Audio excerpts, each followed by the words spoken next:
is overwhelming. The moment is overwhelming is the best way I can put it. But to make sure I don't get in my feelings, I just want to know if anybody ready to flip Florida blue this year? Is anybody ready for us to win back this state for regular working people? Because God knows, don't we need it? I want to thank Pastor Frazier and all of the ministers who were here. I want to thank, obviously, Angela, my best friend Chris, my best of friends, my wife RJ, Cynthia, Representative, the Honorable Doctor. The titles go on and on and on. Your Royal Highness, Cynthia Chestnut. I want to thank all of you. I'm especially grateful as I look out and I see my high school teacher, Ms. Linda Albright, who I really do have to credit with. Next to her, and next to Cynthia, next to Linda Knight, Luna Fontaine isn't here, Pat Binky isn't here, I don't suspect, Mr. Estes, all those people, hey Meredith, all those people who poured into us as students, who inspired us, who made us love government when we didn't always have a full grasp of what it was. When I think about those moments when we were planning sit-ins, I think about the example of these individuals, the stuff we read off the pages that we had to sort of bring to life in real life at very critical moments that were important for us to do, because even though we were in college, one Florida still mattered because we had friends and others who weren't yet in college. Right? We had folks who were coming behind us that it wasn't our mission to pull up the ladder. If anything, we wanted to lower the ladder just a little further down so that a few more could jump on. I feel this deeply. We were just down in Richmond Heights, which is where I was born, in Jackson Hospital, grew up partially in Miami. In 1992, we moved here to Gainesville, Florida, Westwood Middle School, and then on to Gainesville High School, and then on to, obviously, Florida A&M University. But some of y'all don't know that of my mother's 7 children, I'm the first of the 7 as the 5th child to graduate from high school. And the first to graduate from college, hey son, you can't tell anybody in our household that we don't know what it means to see intergenerational poverty interrupted at the hands of a good public education. They tell us what. It's one of the reasons why. It's one of the reasons why I am unapologetic in saying that we ought to pay teachers what they are worth for doing the most valuable job that exists. I mean it.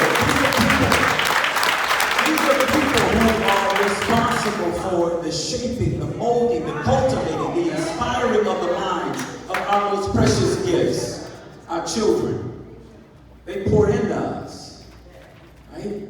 They want you to not only be the teacher, you got to be the guidance counselor and the social worker and now the security guard. Right? Well, let me tell you this. When I talk about arming teachers as governor, I mean with better pay, with better wages, with better health care, with better training, with better economy. That's what we're going to arm teachers with when I become governor of the state of Florida. The public education system here in the state of Florida, 40th out of 50th in quality. We pay our teachers the 45th lowest of 50 states. Now, if my grandmother were here, she would say that that's not only a shame, it's a crying shame. Because some shame is worth crying about. Our kids are worth that much. My wife already alluded to the fact that when we talk about pouring into our children, our horizon had to be expanded because our kids aren't going to go to school in a classroom of 3, just the 3 of them. They're going to school with other kids who sit behind them and next to them, in front of them. And it's our hope that all of the children who they sit with are ready and prepared to learn. That their future trajectories look like this, right? All the way up. And unfortunately right now, that isn't the state. That isn't what we have here in the state of Florida. But I believe it can be different. I also believe, I see my sisters over here with moms demand action. I gotta shout them out. Because they have been literally on the front lines of this discussion around gun reform. And what I love about the shape that this conversation around gun reform is taking is it's not just dealing with the mass shootings that impact the unsuspecting communities, but it's also about what do we do to stand in the gap to prevent gun violence, the type that pervades communities all over this state every day, that we ought to be concerned about our kids when they're at school, but we also got to be concerned about them on the way to school and on the way home and when they sleep, right? The family, the whole experience, what trauma they're bringing with them to school. That's why I'm proud to have stood up against the NRA. They drugged me through court for 2 years. 2 years. For 2 years, all because we said in our city ordinance that you couldn't shoot guns in a city park. Radical.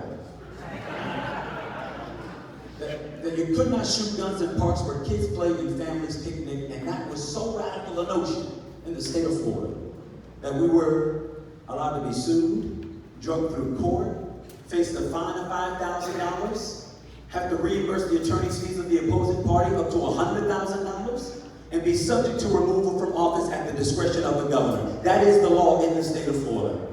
Well, Gainesville, the good news, I beat them at the circuit court, we beat them at the appellate court, and I said I'll beat them in the Supreme Court if you want to put it there. Because the truth is, we can't win if we don't fight. We can't. It's a simple notion. If we are not prepared to stand up for our kids, for our families, for our neighborhoods, then we can't win. Well, I want you to know this about me. I believe in fighting for what's right. I believe in standing up when you get pushed back. In fact, RJ said it again. She took everything I needed to say. Right? When we get pushed, we just charge harder. Right? A lot of people get pushed back. We're not interested in that. We're going to prove you wrong by continuing to persist. Which is why when we're elected governor, we're going to persist to make sure that we have clean air and clean water and clean oceans, where we got Dead Sea like that flowing up on beaches right now in the state of Florida. We deserve a governor of the state of Florida who's going to put the protection back in the Department of Environmental Protection.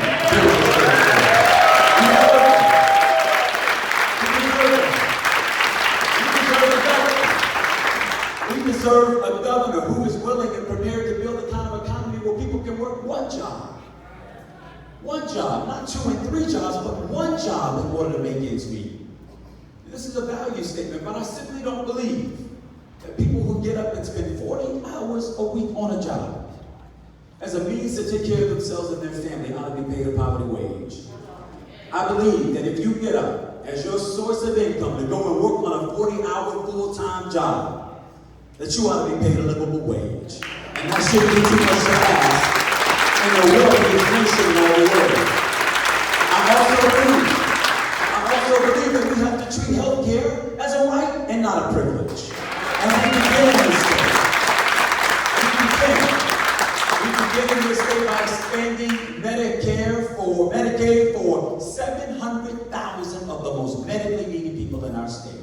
700,000. That's what our governor said no thank you to. I don't believe in Obamacare. I see you, D. Bird. Right? I don't believe in Obamacare. And so his refusal to expand Medicaid has cost this state $6 billion last year alone. When Obama tried to send us $2.4 billion to build high-speed rail across the Afro corridor, what did our governor say? No, thank you. I don't believe in Obama's stimulus money. Right? Listen, y'all, this isn't Democrat or Republican. It's not red or blue or purple. The job of the governor of the state of Florida is to do what is in the best interest of the people of the state of Florida.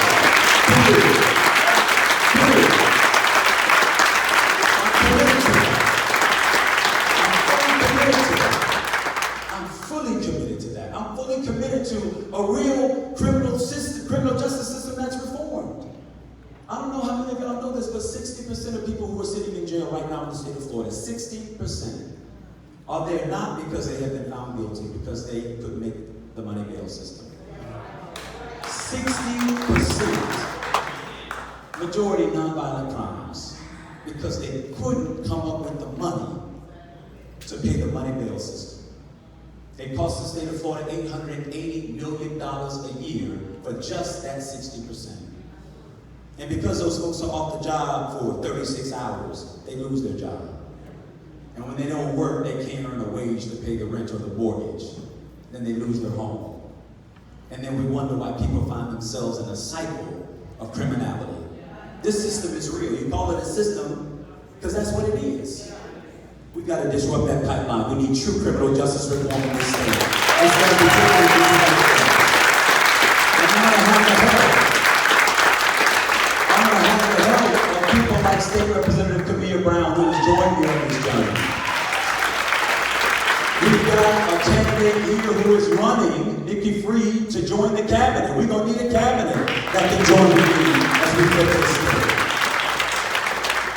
You all, I believe that we can have a state where laws are common and are decent, and we rip away the kind of vigilantism that now runs roughshod over this state. Stand your ground has no place in civilized society. No place. No place. No place.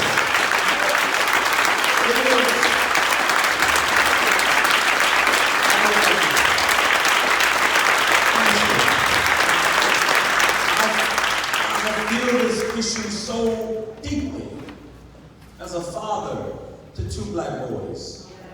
As a black man myself, I feel this issue so deeply because one, stand your ground is a completely unnecessary law. We have castle doctrine, which allows you to protect yourself and your family against harm's way, intrusion. There are decades of case law around common law self-defense. Which means if you're in the public square and you have a justifiable reason for defending yourself, there are decades of case law that you can stand on. So explain to me why it is necessary for a law to exist that says, in the recesses of your own imagination, you can interpret somebody to be a threat. And then, in your own judgment, decide to use deadly force to snuff out innocent life. It doesn't make sense.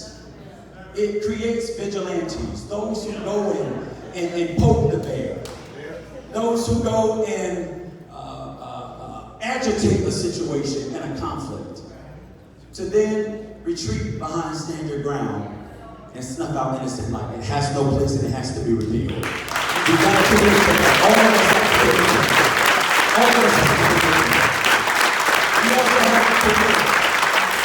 We also have to commit to common sense gun reform that basically says that if you want to have the power of God on your waist belt, then you ought to have a background check.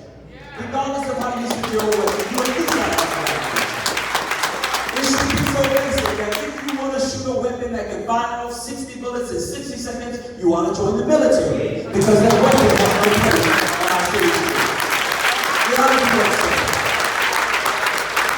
But listen, y'all, we got to level with each other today. We have to level with each other. We can have none of that if we don't go vote.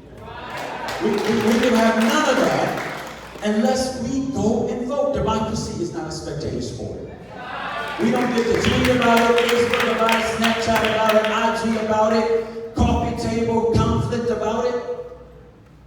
We got to get out there and exercise our rights to vote. You all know that elections have consequences. We need to look no further than what we see in Washington, D.C. No further.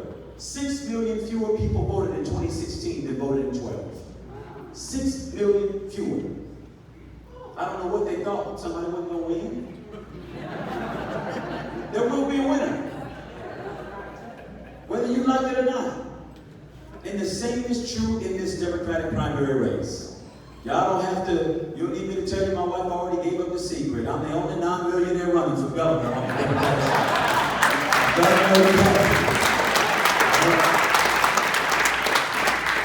She got love me in spite of, right? You got that in spite of kind of love. In spite of. Right? Only non-millionaire running. But what I know for sure is that money doesn't vote, people do. Money doesn't vote, people do. People And what we have to do, because I saw the show of hands earlier, a good number of you voted early. Thank you. Thank you.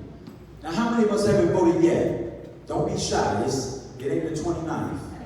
So, y'all in the same category. Well, two asks. One, for those of us that have already voted, will we commit right now to at least getting one more person to vote tomorrow? That's an easy thing. One more person. There is a poll that came out this morning. An update from one a week ago. A week ago it had me at third. A week before that it had me at fourth. This morning it has me at second. We are closing in on fourth.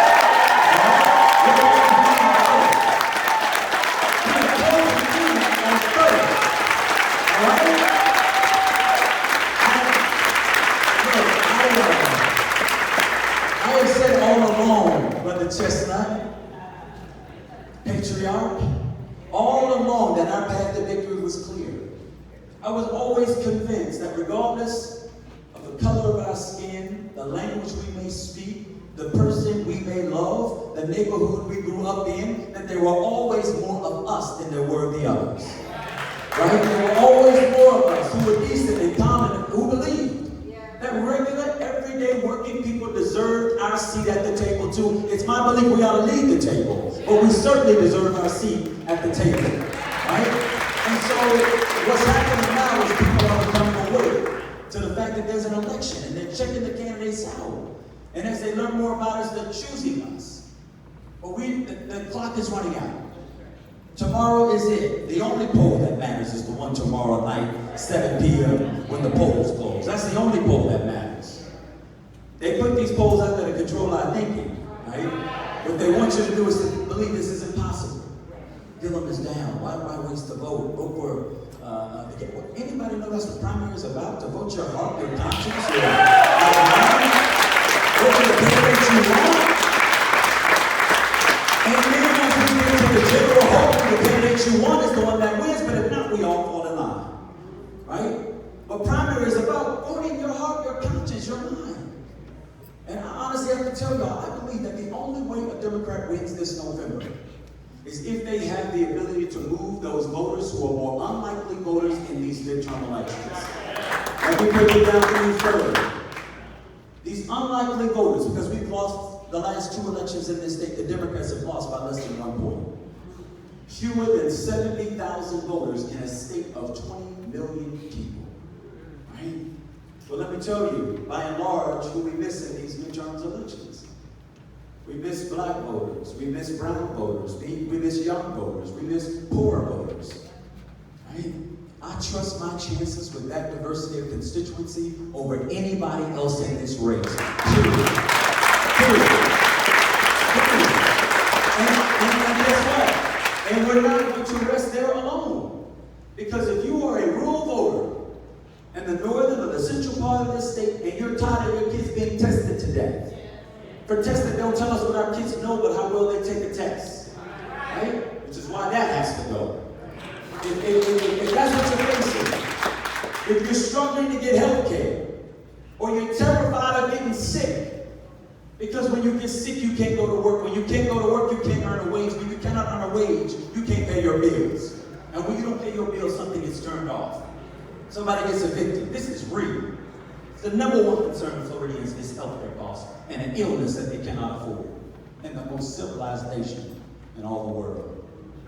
If that's your dilemma, where you're working multiple jobs as a way to make ends meet, it don't matter whether you're black, white, rural, urban, if that's your predicament, you want change too. And that's what this candidacy offers, an opportunity for change for all of those constituencies. I'm crazy, but I want you to know that I'm not unfamiliar with what I can do, and what I can achieve, and what I don't come from, and what pedigree I don't have. That's not new for me. When I ran for the city commission in Tallahassee, Florida, my constituency was almost 7% white. I wasn't from there. I was literally a student. I had the least amount of money of any candidate running. It just so happens that we got elected, becoming the youngest person in Tallahassee's history ever to serve on the city commission at the age of 23. Fast forward to later. We won that three-way race with 76% of the vote. I'm not afraid to compete across any part of this state. I even went to the villages, y'all.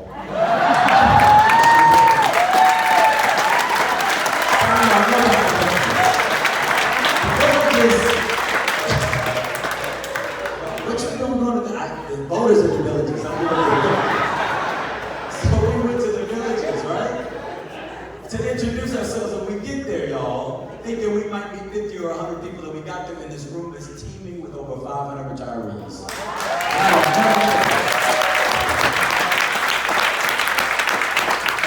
For our retirees who chose Gainesville, we chose well. But I will tell you, not another face in that room that looked like mine, and that was okay. Right? It was okay. And I talked to them about our vision and North Star for the future of this state. And when we finished, this elderly white gentleman stood up and says, I believe Gillum ought to be the next governor. And I want to give you $20 to help you along your way. Exactly. I was like, this is the villages. I know you got more than $20.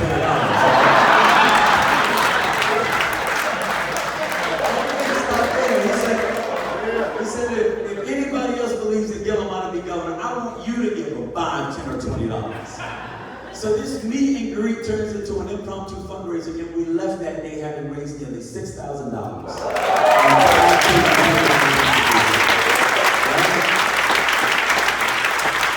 In the place that they told me I wasn't supposed to go. Right? That's the point, which is why we gotta be willing to go everywhere. I'm prepared for that fight, but I cannot do it alone. So tomorrow is August 28th. August 28th, election day. August 28th has a significant meaning in the life and the history of our country. Emmett Till was lynched on August 28th. Right? Didn't stop us. August 28th, 1963, Dr. King delivered his famous I Have a Dream speech in Washington, D.C. That was August the 28th. August 28, 2008, Barack Obama stood in the middle of Invesco Field in Denver, Colorado, and accepted the Democratic nomination for President of the United States. On August the 28th. Y'all know where I'm going with this, don't you? On August 28th, right here in the state of Florida, tomorrow, we have the opportunity to go to the polls and elect